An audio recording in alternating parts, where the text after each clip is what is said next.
Thuolo machielo nyako Ramogi marwaki ni machiegni mar yudo weche manyien mag Migago saa 7 ma kawuono odiechieng' mar tich ariyo dwe ndalo 8 dwe mar 11 2022 wan gi mathoth ma waikoni nyako Ramogi weche mag ng'anyo mag joriemb ndeke mag kambi riembo ndege mar Kenya kata kambi ndeke mar KQ kata Kenya Airways dhi nyime kawuono ka omigi thuolo mondo migi lalre ane ka ginyalo chopo e winjruok mar tieko ng'anyo ma koro kawuono nodonjo odiechienge mar 4 mage to kod mamoko nyako Ramogi waluwo ni mago matimore e gwenge mopogore opogore pacho ka Kisumo kocha bende do ong'iso jogo mane otero ng'ur kaachiel kod joma nodonjnegi wach mar welo mar jotend migepe mar kaunti ma Kisumo mondo mi otiek wachno pedh ayanga weche mag piedho kendo puodho kweth mag jotelo mane ogwel kod gavana Anyang' Nyong'o mondo bed jotend migepe mag kaunti ma Kisumo. Nyako Ramogi waluwo ni mathoth ahinya kotenore kod magi. Kik idhi mabor, bed koda chakruok nyaka giko mokwongo thuond weche. Tis mag Senate kod od bura mamalo dhi nyime kod dayo dhogai mar obila mogwel Jafeth Kome. Jotend riwruok mar joriemb ndeke pacho ka Kalpa ni e nyim doho kuom ketho mar bago ng'anyo ataro mar chik. Piny owacho ma Homa Bay ochako chenro mar tero yedhe ute thieth mopogore opogore e kaunti no.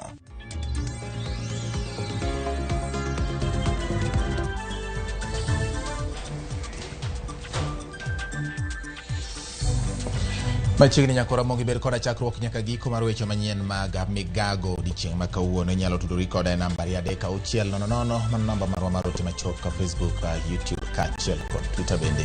Twitter handle mara en @GeorgeBati_. Wadhi nyime nyako Ramogi.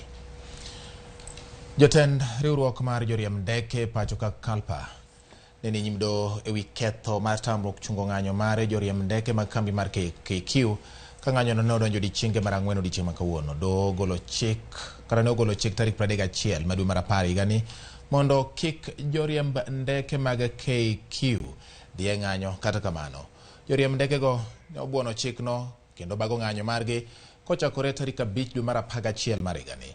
Wadani wature achiel kod ripota mar Wedino Koth e yor simu mondo mi onyiswa ane ni to nyaka gie sani weche mag bura mano chwale do kotenore kod wach mar tieko ywaruok e kind kambi mar Kenya Airways kod riwruok mar Kalpa ma en mar joriemb ndeke ma pacho ka ochopo kanye to gin ang'o gini ma owachi e do kotenore kod wach ng'anyo ma kamano. Wedino Koth kopo ni winja koro thuolo en mari imiwane mawiye kuom gigo ma otimore odiechieng' ma kawuono ka weche madhi mbele gin manyo kaka inyalo tiek ywaruok e kind kambi ndeke mar Kenya Q kata Kenya Airways KQ kanyakla kod joriemb ndeke kokalo e riwruok margi mar Kalpa. Erokamano ahinya George Bati, awinje makare mana kaka iwacho no kawuono ne joriemb ndeke 11 mag Kenya Airways bwo riwruok mar Kenya Airlines Pilot Association kata Kalpa ka otelnegi kod jakomgi Timothy Njoroge kaachiel gi jagoro margi Captain Murithi Nyaga ne gichopo e nyim doho kama ne idwaro mondo giwach gimomiyo ok onego kawnegi okang' mar kum kaluwore kod bedo ni pok gitieko ng'anyo mane koro sani odonjo e odiechieng' mar 4 nikech doho mana kaka niwacho no tarik 31 dwe mar 10 doho nong'ado ni mondo kik gidhi mbele gi ng'anyo to kata kamano ng'anyo no osebedo kendo osekelo midhiero mathoth mag ne jowuoth kod kambi mar Kenya Airways. Koro joriemb ndege gi noko biro kendgi, ne gibiro gi jowetegi chiegni joriemb ndeke kaka 6 kama ne ni e doho kawuono e nyime Justice Anna Mwaure, jang'ad bura Anna Mwaure nowinjogi kendo kane giwuoyo to ne giwacho ni ok gidhi giher mondo otergi e jela nikech mane kama koro ne ochom kodgi ni dhi twegi nikech ok giluwo kaka doho ne ong'ado tarik 31 dwe mar 10. Koro kokalo kuom okil margi Amos yo mar loso gimomiyo kao pok luwo doho mar 31 mondo kik ng'anyo. To kata kamano okil mar Kenya Airways John Ohaga to ne wacho ni jogi mondo omaki okete nikech ok giluwo chik to kata kamano to mondo owach ni mondo gidog e tich. Koro jang'ad bura Anna Mwaure noyudore akirikiki nikech kao gimoketo gi e iye to mana ka ang'isi kaka nowacho badi ni ka keto gi e iye to ng'iso ni ndeke ok dhi ringo. To bende ka keto gi e iye koketo gi to onge twak ma pod dhi nyime nikech ok inyal twak gi joma isiketo iye. Koro nyiso ni mano ne pod ok dhi konyo e yo moro amora. Koro jang'ad bura Ana Mwaure wacho ni jogi nyaka bet piny mawuo. Omiyo kane odhi olalore kodgi kuom dakika madhi 10 kamae kowuoyo gokil ma Kenya Airways to gi okil ma ochung' ne Kalpa, to gitieko ni mondo chakre kapok oromo 8:30 odiechieng' ma kawuono obed ni gisewuoyo kendo gikel winjruok ma gitimo mondo ka koro gine kaka inyalo tiek wachni. Koro ma en kelo geno ni kapok ochopo saa 9 kawuono to wabiro ng'eyo ni ng'anyo mar KQ ni onyalo rumo koso odhi nang'o, nikech ing'e ni kuonde ariyogo te osebet komako matek. Kenya Airways omako matek ni onge kaka wanya twak kodu kapok udok e tich. Joriemb ndeke be wacho ni ok wanyal dok e tich kapok watwak. Koro mane kama nyocha omoki, to wan gi geno ni ka chopo saa 9 to wanyalo ng'eyo kama ochope. Erokamano nya Edwin Okoth kuom miyowa lipota kuom gigo motimore do odiechieng' ma kawuono koda wach ma pod dhi nyime kotenore gi ng'anyo mar joriemb ndeke mag kambi riembo kata kambi ndege mar Kenya Airways ma pacho ka e kinde ma chenrono kata twak margi nyakwara Ramogi wageno mar yudo duoko mar dopo ne winjruok obedo e kang gidokie do kar saa 8:30 mar odiechieng' ma kawuono. Wadhi nyime koro wang'iane mago matimore e od bura. Jo od bura dhi nyime kod dayo dhogai mar obila mogwel Japhet Koome nitiere nyim komiti 2 mag Senate ma ochung' ne arita kwe kod mano mar od bura mamalo ma ochung' ne telo kod weche ma pacho ka koyango chia kod lony mare e tayo bad migawo mar obila ma Thurka. Koro mogo dani wadhi achiel kachiel mondo winjane kaka chenro no dhi nyime nyim komiti 2 mag od bura mar Senate kod mano mar od bura mamalo gi kindeni. In terms of the resources we have as a country, what I would propose, Chair, to this committee is a short-term measure. We enhance the house allowance. Let's enhance the housing allowance based on where the police station is located. Because I can imagine Mudhangari police station is in Lavington. What the officers are being paid now is so little that you find an officer policing Mudhangari, Lavington. You live in Babandogo, then commute. At times he's expected to be on duty in the night.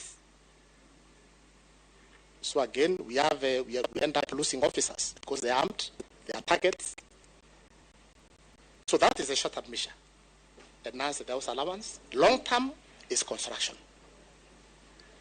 Again, I will engage. I seek the dangers of the chair, so that the housing money which went to the Minister of Housing can be brought back to National Police Service. We used to get every year 2 billion for construction, and that's why you're able to do nice houses in Oyugis, in Sigomere. Goro mogi maga kaka weche chalo e od bura kama komiti machielo wuok e od bura mar Senate kama chielo bende wuok e od bura mamalo dhi nyime ka gipiedho pone Japhet Koome mane ogwel mondo bedo gai mar obila e pacho ka oromo kod lemono. Mano wach madhi nyime kendo wamedo luoni go nikech jafwambo marwa Walter Nyambaga bende osego tach kono biro miyowa mago ma biro wuok e aput makamano ka ngochopo weche manyien ma bang'e. Wadhi nyime nyakwara Ramogi.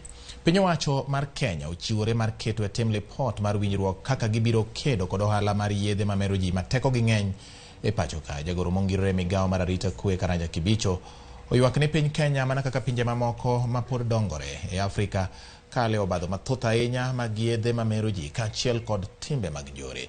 Kibicho kata kamano kwayo tudruok malach gi pinje mamoko maneno ni girakore kod midhiero mar ohala mar yedhe makelo mer kod timbe mag njore. Jatelono ne owuoyo e lo jatend migawo mar arita ma Thurka Kithure Kindiki e nyasi mar 30 ma onywando pinje buora ma osebedo ka tayo kanyakla weche makedo kod ohala mar yedhe mamero ji ma otisi ni narcotics.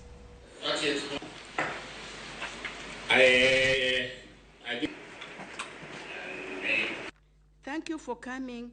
And previously, African countries were identified as transit routes for illicit drug trafficking, destined for markets in Europe and America. However, The region has since become a destination to these drugs, which explains growing presence of narcotic drugs and new psychoactive substances in our communities.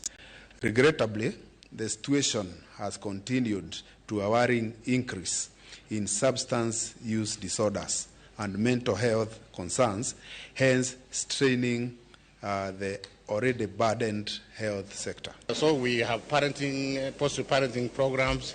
We have workplace programs where we sensitize people. We do surveys and share with the workplaces about the challenges they are facing. And we give them the figures and we tell them to come up with the policies on how to address those kind of problems and programs to address those who are affected. Most member states worldwide of the United Nations agree that the policies that we have in place are right, but that we have not done our good job in implementing what we've committed to do.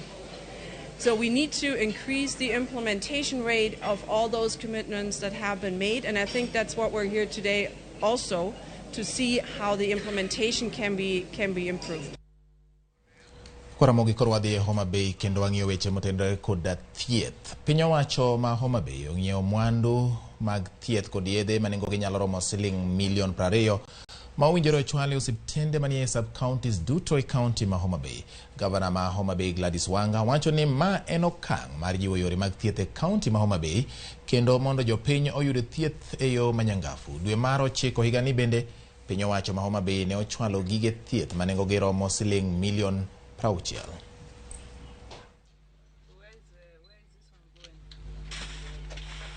one going? It was GOK, not for sale. It was even on the tablet itself. Koro obuya, macha di obuya. Koro osiptende te. Yedhe gi idhi terie. Koro matiende ni kidhi osiptal to nyaka yud ka yath ntie. Kidhi osiptal to negi yud ka gloves ntie. Kidhi osiptal to nyaka yud gimoro moro kantie. Adwa na kwa jogewa. Wakwa unu konywa rito yedhegi. Kineno ka ng'ato wuok gi yath e osiptal noting'o dhigo, monego bed ni thiedho jotuo, miwa report. Geng'e uru, penje uru kuma odhiye gi yedhego, miwa uru report mondo wageng'. Lakini gima wadwa wacho en ni kaka nwasingo, wadwaro ni mondo thieth obed maber. Mane momiyo sani referral hospital dialysis tiyo. Kidhi referral hospital laboratory tiyo kaka onego bed.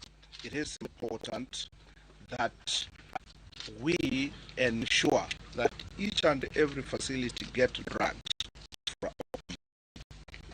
We don't want to see patients being sent away to avoid the private chemists.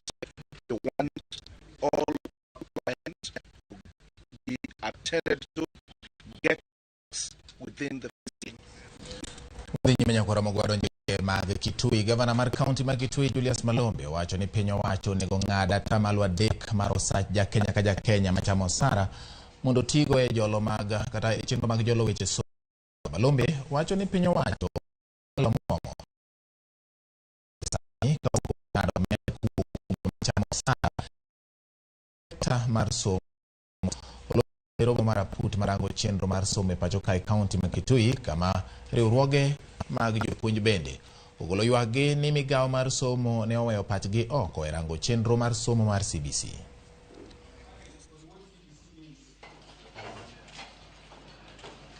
The speakers have been saying that our classes are too small. The truth why CBC did not succeed is that class teacher is a demoralized teacher. A teacher who has not been given promotion is a demoralized teacher. A teacher who has not been deployed properly is a demoralized teacher. Government provides to schools all needed materials as set out in the curriculum. All the costs go to the government. I don't know if this will save us our face. We are being accused of us.